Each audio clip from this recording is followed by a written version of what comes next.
ഞാൻ ലൈറ്റ് കളറിൽ ഫ്രൈ ചെയ്തെടുത്തു.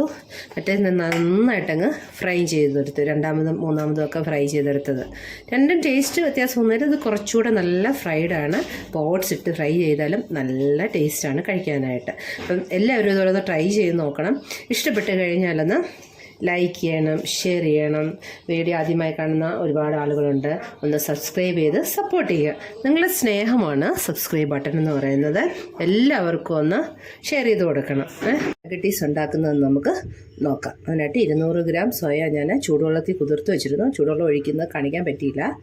നന്നായിട്ട് തിളപ്പിച്ച വെള്ളം ഒഴിക്കണം. അല്ലെങ്കിൽ ഇതിനകത്തേക്ക് വെള്ളം ഒഴിച്ചിട്ട് നമ്മൾ തിളപ്പിച്ച് എടുത്താലും മതി. ഞാൻ ഈ വെള്ളമെല്ലാം ഒന്ന് പിഴിഞ്ഞെടുക്കാം. ഇതുപോലെ സോയ വാരിയെടുത്ത് നന്നായിട്ട് ഇങ്ങനെ പിഴിഞ്ഞെടുക്കുക. ഇതുപോലെ പിഴിഞ്ഞെടുക്കുക. നന്നായിട്ട് ഈ സോയച്ചങ്ക് മൊത്തം കുതിർന്നിട്ടുണ്ട്. ഇത് ചെറിയ സോയച്ചങ്കാണ് ഞാൻ വാങ്ങിച്ചത്. പിന്നെ വലുതും മാർക്കറ്റിൽ വരുന്നുണ്ട്. ഏതായാലും കുഴപ്പമില്ല.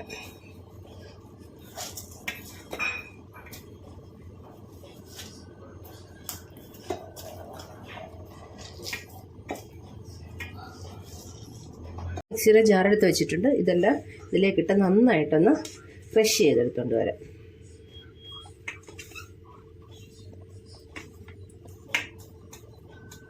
നമ്മൾ ചിക്കൻ നഗറ്റീസ് ഒക്കെ കഴിക്കുന്ന പോലെ തന്നെ ഇരിക്കും ഇതുണ്ടാക്കി കഴിച്ചു കഴിഞ്ഞാൽ. നല്ല ടേസ്റ്റാണ്.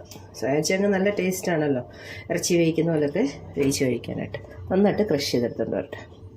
നല്ല പൊടിയായിട്ട് അരച്ചെടുത്ത് കൊണ്ടുവന്നിട്ടുണ്ട്. ഇത് ബോയിൽ ചെയ്ത സോയ കണ്ടാണ് ഇങ്ങനെ ഇരിക്കുന്നത്. നന്നായിട്ടത് അരിഞ്ഞെടുത്ത് കിട്ടിയിട്ടുണ്ട്.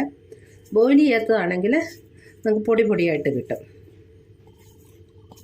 തന്നെയില്ല, ഇത് ചെറിയ സോയ ചങ്കായിരുന്നു. ഇനി ഇതിനകത്തേക്ക് പൊടികളെല്ലാം ചേർത്ത് കൊടുക്കാം. ഇനി ഇതിലേക്ക് ഇടുന്നത് ബോയിൽഡ് പൊട്ടറ്റോയാണ്. ചെറിയ 2 പൊട്ടറ്റോ ബോയിൽ ചെയ്താണ് ഇതിനകത്തേക്ക് ഇട്ട് കൊടുത്തത്. 1 ടീസ്പൂൺ മുളക് പൊടി ഇട്ട് കൊടുക്കുക. ഇതിന് ആവശ്യമായ ഉപ്പിട്ട് കൊടുക്കുകയാണ്. നുള്ളു മഞ്ഞൾപ്പൊടി, 1/4 ടീസ്പൂൺ മഞ്ഞൾപ്പൊടി,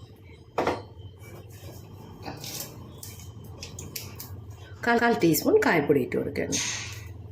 1/4 ടീസ്പൂൺ കുരുമുളക് പൊടി ഇട്ട് കൊടുത്തു. 1/2 ടീസ്പൂൺ ഗരം മസാലപ്പൊടി ഇട്ട് കൊടുത്തു.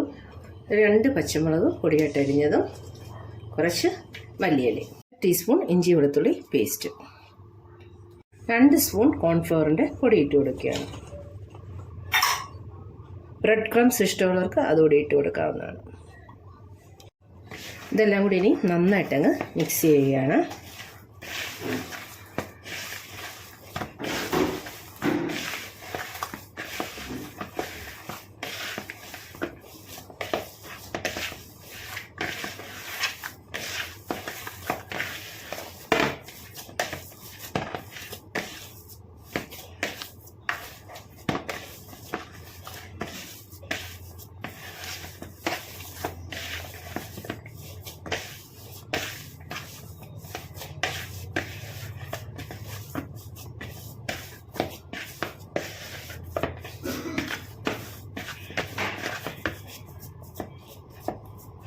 ഇതിന് മുക്കി ഫ്രൈ ചെയ്യാനുള്ള ബാറ്റർ തയ്യാറാക്കാം.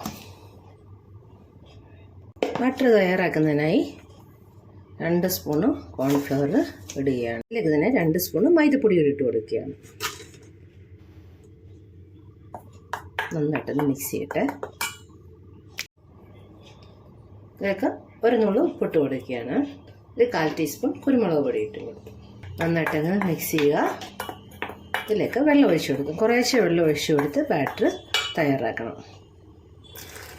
അതുപോലെ ആദ്യം പൊടികൾ എടുക്കുമ്പോൾ ഒരുപാട് എടുക്കരുത്. എടുത്തു കഴിഞ്ഞാൽ പിന്നെ അത് വേസ്റ്റ് ആയിപ്പോവും. നമ്മൾ എല്ലാം മുക്കി പൊരിച്ച് കഴിയുമ്പം ബാറ്റർ വേസ്റ്റ് ആവും. അത് പിന്നെ കളയുകയേ ഉള്ളൂ, വേറെ ഒന്നിനും കൊള്ളില്ല. അല്ലെ മറ്റെന്തെങ്കിലും ഇതുപോലെ ചെയ്യണം. അപ്പം ആദ്യം കുറച്ചെടുത്ത് ബാറ്റർ റെഡിയാക്കി എടുക്കാം. പിന്നീട് വേണമെങ്കിൽ കുറച്ചുകൂടെ എടുത്ത് നമ്മൾ ബാറ്റർ റെഡിയാക്കിയാൽ മതി.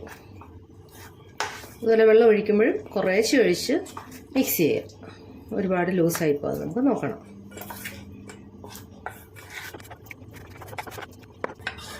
ബാറ്റർ നമ്മൾ നന്നായിട്ട് കലക്കിയെടുത്തിട്ടുണ്ട്. നമ്മുടെ സ്പൂണിൻ്റെ പുറകിൽ പറ്റി പിടിച്ചിരിക്കുന്ന ഇതുപോലെ ഇരിക്കണം നമ്മൾ മുക്കിയെടുത്ത് കഴിഞ്ഞാൽ. ഇതാണ് പരിപാടി. കോൺഫ്ലേക്സിനകത്തൊക്കെ മുക്കിയാണ് എല്ലാവരും ഇത് ഫ്രൈ ചെയ്തെടുക്കുന്നത്. ഞാൻ കുറച്ച് ഓട്സാണ് എടുത്തിരിക്കുന്നത്. ഇത് ഞാൻ മിക്സിയുടെ ജാറിലിട്ടൊന്ന് അടിച്ചെടുത്തുകൊണ്ട് വരാൻ പോവുകയാണ്. ഇത് ഇത്തിരി കട്ടിയായിട്ടുള്ള ഓട്സാണ്, പൊടി ഓട്സ് അല്ല. അതൊന്ന് മിക്സിയുടെ ജാറിലിട്ട് ക്രഷ് ചെയ്തെടുത്തുകൊണ്ട് വന്നതിന് ശേഷം ഇതിനകത്തേക്ക് മുക്കിപ്പിടിക്കുക. മിക്സിയുടെ ജാറിലിട്ടൊന്ന് പൊടിച്ചുകൊണ്ട് വന്നിട്ടുണ്ട്. ബ്രെഡ് ക്രംസ് ഉള്ളവർക്ക് അതിൽ മുക്കിയെടുക്കാവുന്നതാണ്.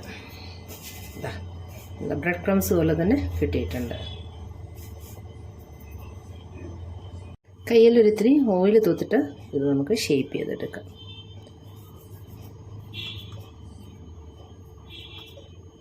മുഴുവനും നമ്മൾ ഷേപ്പ് ചെയ്ത് വെച്ചിട്ടുണ്ട്. ഇനി ബാറ്ററി നോക്കി ഇത് ഫ്രൈ ചെയ്തെടുക്കാം. ഓരോന്നിടത്ത് നമ്മൾ ബാറ്ററിലേക്ക് ഇടുന്നു. അതിനുശേഷം നമുക്കിത് ഇതിലേക്ക് ഇട്ട് കൊടുക്കാം. എന്നിട്ട് നന്നായിട്ട് കോട്ട് ചെയ്യാം.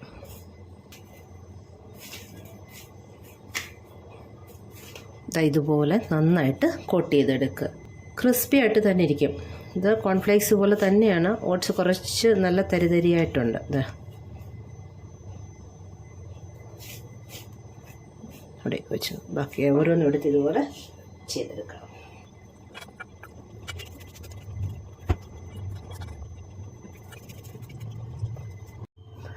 ഓയിൽ വെച്ച് നന്നായിട്ട് ചൂടായിട്ടുണ്ട്. ഞാൻ നേരത്തെ ഒന്ന് ഫ്രൈ ചെയ്തായിരുന്നു. അതിൻ്റെ പൊടികളാണ് ഇവിടെ കിടക്കുന്നത്. എല്ലാം ഇതുപോലെ ആക്കി എടുത്തിട്ടുണ്ട്.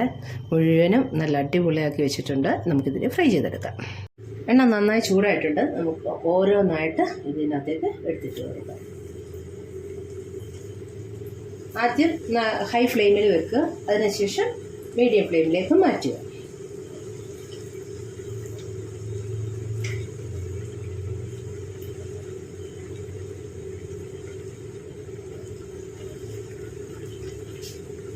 ഫ്ലെയിം ഞാൻ മീഡിയത്തിലേക്ക് മാറ്റിയിട്ടുണ്ട്. അത് നന്നായിട്ടൊന്ന് വെന്ത് വരട്ടെ.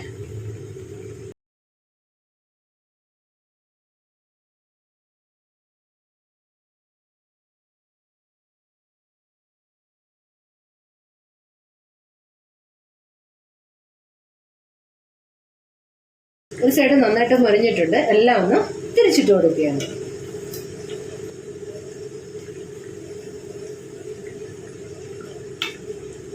സോയച്ചങ്ക് വേവിച്ചിട്ടാണ് നമ്മൾ മിക്സ് ചെയ്യുന്നതെങ്കിൽ ഹൈ ഫ്ലെയിമിൽ തന്നെ വെച്ചിട്ട് അത് ഫ്രൈ ചെയ്തെടുക്കാവുന്നതാണ്. സോയ ബോയിൽ ചെയ്തതിന് ശേഷമാണ് മസാലകളെല്ലാം മിക്സ് ചെയ്യുന്നതെങ്കിൽ ഹൈ ഫ്ലെയിമിൽ വെച്ച് തന്നെ ഫ്രൈ ചെയ്തെടുക്കുക. ഇല്ല, സോയ ചൂടുവെള്ളത്തിലിട്ട് കുതിർത്തതിന് ശേഷം അത് പൊടിച്ചെടുക്കുകയാണെങ്കിൽ മീഡിയം ഫ്ലെയിമിൽ വെച്ച് അതിൻ്റെ അകവശവും കൂടി നന്നായിട്ട് വെന്ത് വരത്തക്ക രീതിയിൽ വേണം ഫ്രൈ ചെയ്തെടുക്കാനായിട്ട്. ഇതിപ്പോൾ ഞാൻ വേവിച്ച സോയ ചങ്കാണ്. അതുകൊണ്ട് ഞാൻ വീണ്ടും ഹൈ ഫ്ലെയിമിലേക്ക് വെച്ചിട്ടുണ്ട്. നന്നായിട്ട് ഫ്രൈ ചെയ്തെടുക്കാനായിട്ട് പോവുകയാണ്. നല്ല ടേസ്റ്റാണ് കഴിക്കാൻ. ചിക്കൻ കഴിക്കുന്ന പോലെ തന്നെ ഇരിക്കും. ഇത് നല്ലതായിട്ട് ഗോൾഡൻ കളർ ആവാൻ തുടങ്ങിയിട്ടുണ്ടത്.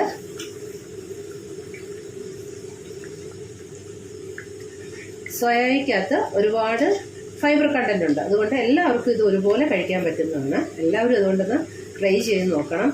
നല്ല ടേസ്റ്റി ആയിട്ടാണ്.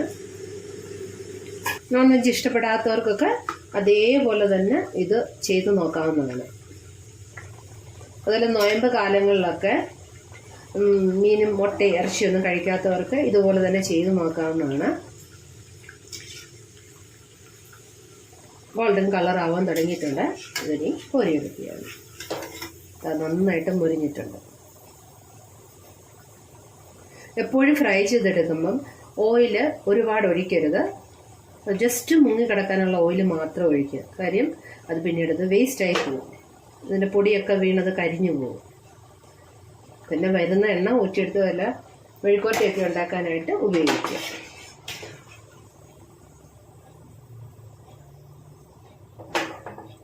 നല്ല അടിപൊളിയായിട്ട് ഉണ്ടാക്കിയെടുത്തിട്ടുണ്ട്. നെഗറ്റീവ്സ് എല്ലാവരും ഇതുപോലെ ഒന്ന് ചെയ്ത് നോക്കണം. ബാക്കിയുള്ളതൊക്കെ നമുക്കിതുപോലെ ഫ്രൈ ചെയ്തെടുക്കാം. പൊടികൾ ഇതിനകത്ത് ഒരുപാട് കിടപ്പുണ്ട്. അത് ചെറിയ ഇത് വെച്ചിട്ട് കോരിയെടുക്കണം. കണ്ണോപ്പ് വെച്ചിട്ട്. ഇതിന് ഹോളിന് വലുപ്പമുള്ളതുകൊണ്ട് കുറച്ചൊക്കെ അതിനകത്ത് കൂടെ അങ്ങ് പോകും.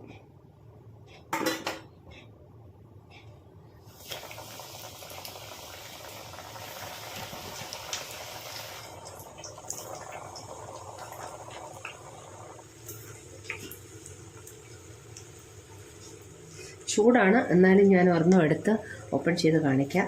എന്താ നല്ല അകം നല്ല സോഫ്റ്റും പുറം നല്ല ക്രിസ്പി ആയിട്ട് ഇരിക്കുന്നുണ്ട്. ചെറു ചൂടോടെ കഴിക്കുന്നതാണ് ഏറ്റവും നല്ലത്.